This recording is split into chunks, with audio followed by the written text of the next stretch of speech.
हर्रैया विधानसभा से त्र्यंबक नाथ पाठक से हमारे संवाददाता ने खास बातचीत की है और जानने की कोशिश की है कि वो किन मुद्दों को लेकर इस बार जनता के बीच जा रहे हैं।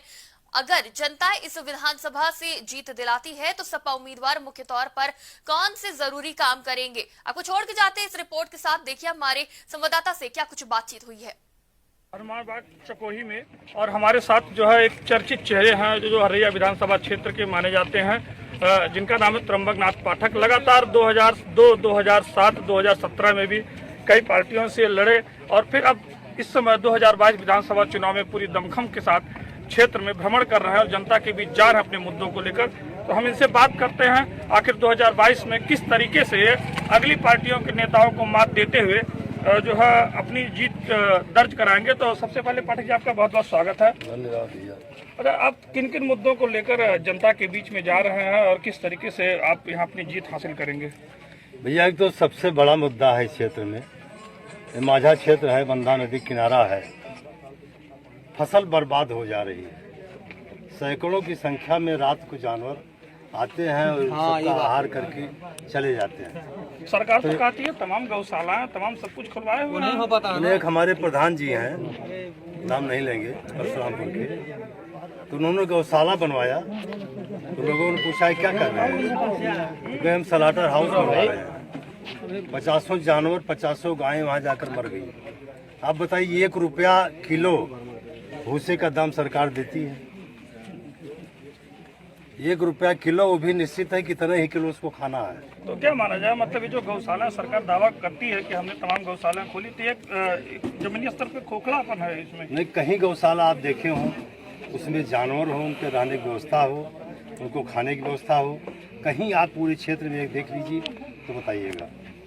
सबसे बड़ा मुद्दा क्षेत्र के लिए है। तो आपका आपकी बार इस चुनाव में क्या विजन रहेगा, किस तरीके से आप पब्लिक को अपनी तरफ आकर्षित करेंगे वोटर? पब्लिक को तो हमने अभी आकर्षित किया है, यहाँ पर इतने लोग खड़े हैं। हमने भारतीय जनता पार्टी की महंगाई को बताया है कि इनकी क्या महंगाई है। ये फसल दुगना करने के लिए इन्होंने कहा था। तो कोई, हमने पूछा लोगों से, यहाँ पर किसानों से, कि कोई एक आदमी इसमें बता दे जो सरकारी रेट पर गोदाम पर धान अपना बेच पाया। तो सबने कहा भैया हमने आढ़तियों के यहाँ 11 रुपये में बेचा है। तो यही दुगना कर रहे हैं फसल लोग। अच्छा, जो वर्तमान के विधायक जी हैं वो तो तमाम अपने विकास कार्यों को, मुद्दों को गिनाते हैं कि हर्रैया में आप तक जो किसी ने नहीं किया वो हमने इस सरकार में शासनकाल में पिछले 4 से 5 सालों के अंदर किया। क्या मानते हैं, उनका विकास कैसा रहा? हम तो उनका एक विकास देख रहे हैं, जो इनकी 5 साल की विधायक निधि है उसका केवल गेट लगवा दिए। लेकिन उस गेट से अगर 4 गरीब लोगों के छप्पर के जो मकान है, कम से कम 10 लोगों के मकान बन जाते, वह विकास था कि हम लोग गेट देख करके विकास मानते। मतलब अब तक उन्होंने सिर्फ गेट बनवाने का ही काम किया है?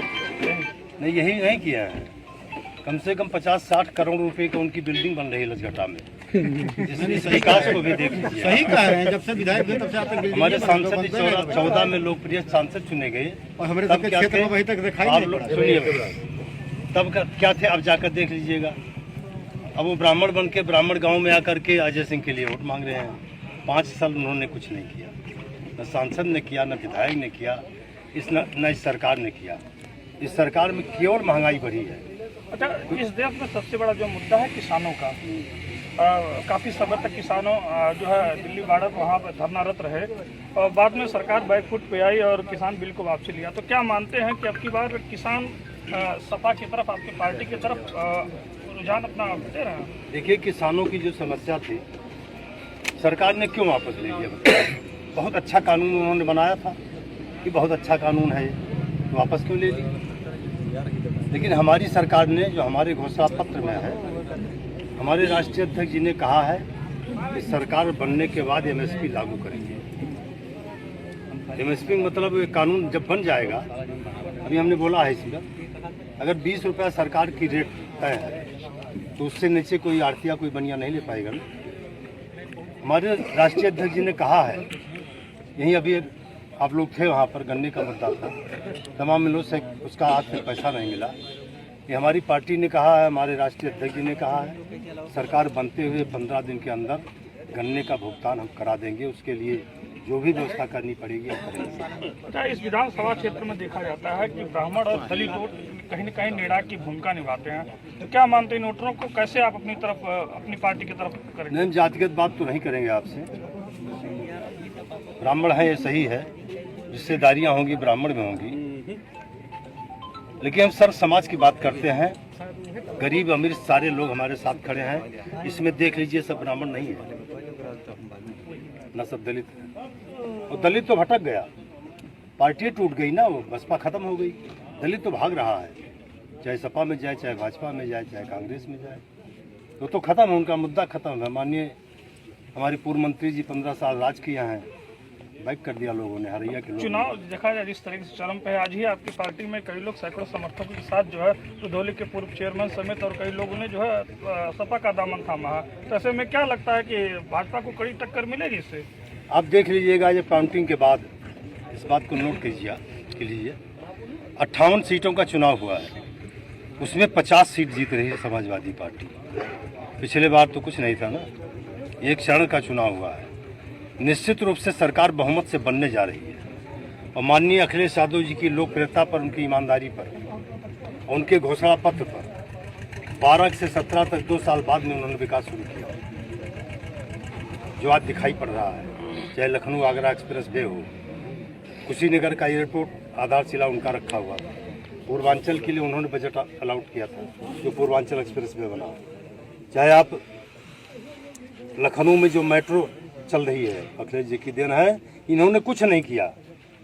जिन योजनाओं को लागू किया था, जिस पर बजट दे दिया था, 2-3 साल तक तो ये लोग उसी पर काम करते रहे।